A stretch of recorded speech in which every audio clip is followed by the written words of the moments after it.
Angela Cherby, Fred Film Radio from the Torino Festival, Torino Film Festival 35th edition. I'm here with Michael Pierce, director of Beast in Competition. Good morning.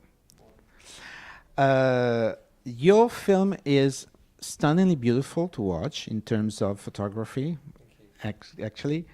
And it's a story about this girl called Molly, which is 27-year-old. She still lives with her parents, and she has a disturbed past that we don't know that much about, and a very strict family. And this is like a prison that she tried to escape from. You wrote the film too. What brought you to tell us this story? Well, it was loosely based on a true story that happened in Jersey. There was a guy called the Beast of Jersey, who was a sort of sexual predator, and he terrorized the island for 10 years. And this was during the 1960s, but even when I was growing up in the 80s, he was still a kind of specter that haunted the island. And I just had these I had these distinct impressions of the island being somewhere that was very safe, which it was, and it had this great landscape, and I felt very free as a child, but it had also been, it'd been the epicenter of danger. You had these crimes that were being perpetuated that were out of a horror film. And so I was really interested in using Jersey as this kind of mythical, almost fairy tale-like backdrop to a sort of crime film and a coming of age film. So they were like the initial inspirations. But Jersey is a great place to be as a kid, but also somewhere that was suffocating, and somewhere that was very beautiful, but also could be somewhere quite dangerous. And I liked all of these.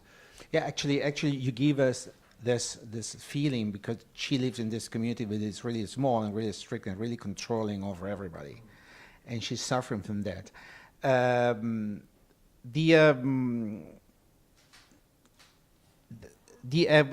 character of Molly is really intense because she is the center of this psychological drama, which is also a thriller. So you have two genres together in the same. How did you manage the balance between a drama, a psychological drama, and a thriller? Because there is a thriller part out of it, because you know the killings and.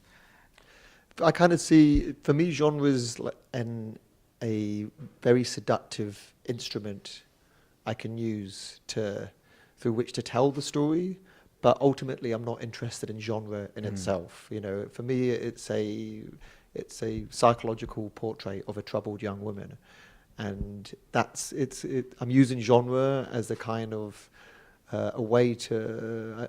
As a kind of Trojan horse to smuggle in the themes that I'm really interested in. So if you go scene by scene through the film, most of it is a psychological drama. Yeah, absolutely. A very intense one, and but occasionally through the language, through music, through sound design, through the way that we might shoot a scene, we just try and heighten that. So I actually think it's an intense drama masquerading as a genre film. Using genre as a tool to totally to tell your story in the best way possible. You were telling about sound design. The sound design is really important in your film. I mean, this is what I got from it. Can we say that you use it as an additional, let's say, character in the film in order to underline specific scenes or specific feelings that you want to convey to the audience? How did you work on that? Yeah, I mean, I'm really drawn to cinema that is intensely subjective in terms of rooting the audience in the subjective viewpoint of the character. And so that relates to how we shoot it and how the sound design, it felt necessary to be very visceral, very experiential, and very subjective. So it's actually not realist. It's heightened in some ways, it's reduced in other ways, depending on what the character is feeling. Because we, of course, don't hear sound in its totality, moment by moment. We filter it through our subjective, exactly, in the same way that we see things. So we were always trying to root the sound in what Mole was emotionally experiencing at the time, not what was objectively making a sound at that time. And it was the same for music. Traditionally, in a genre film, you would use music to create suspense. You would know something before the character knows it. But for us, it was important that the music was coming from the emotional world of the character. I was saying to the composer, the score should come from the guts of Mole. You know, that's where it's really emanating from. It's coming out from the skin of the character, not from the filmmaker's point of view, which is one step ahead of the character, but from inside her. So every part of the language, we were just constantly thinking about what is she feeling at this time, and how can we use these different elements to express that.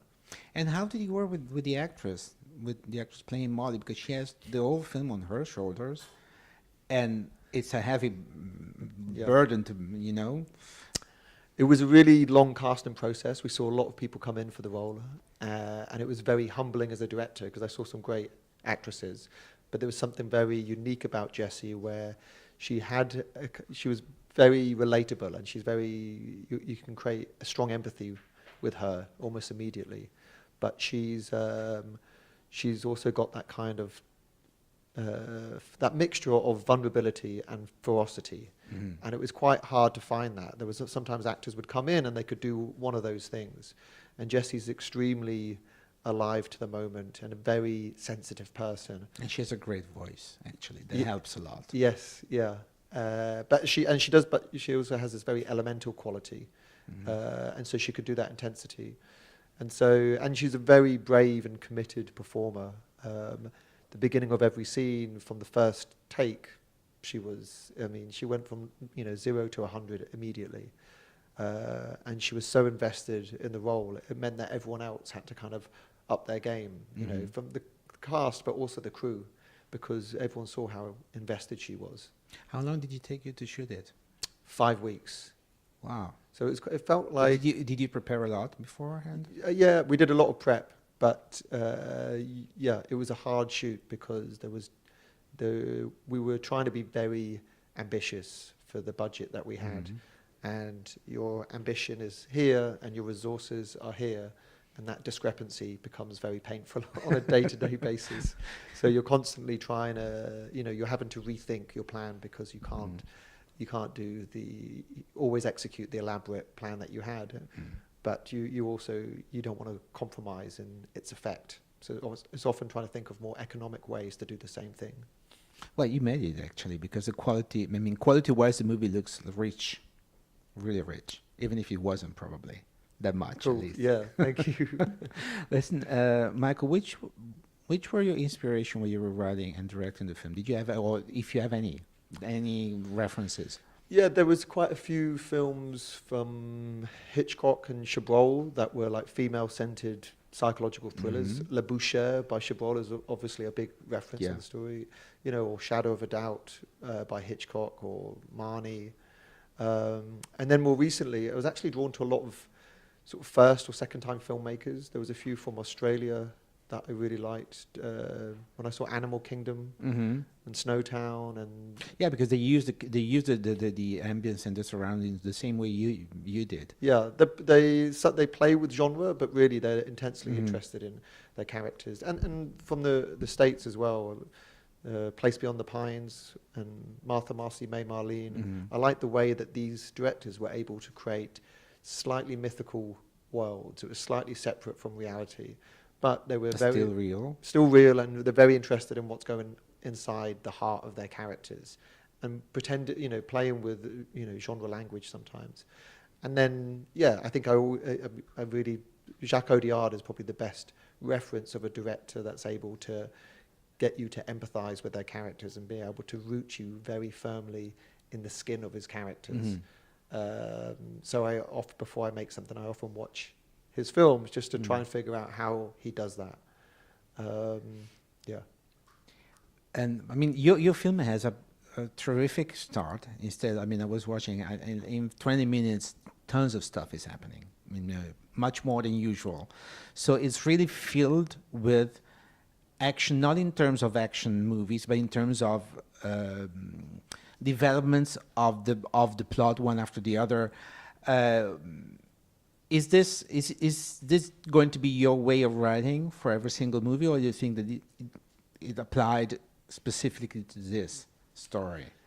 Yeah, I think I've got, in some ways, very art house tastes as an audience member, but sometimes I'm frustrated with the modesty of art house cinema. And Mhm. there's something where I feel like I like it when a film is narratively ambitious Yeah. in what it's trying to pack in, you know. I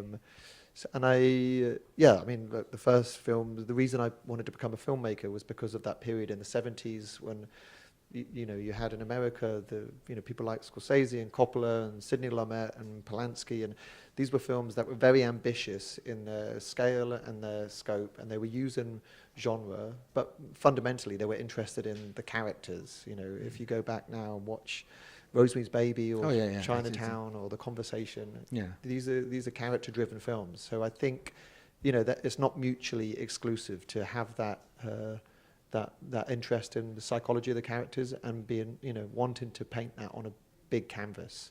Yeah. So ideally, I want to continue to go down that track and continue that investigation and broaden the canvas even more.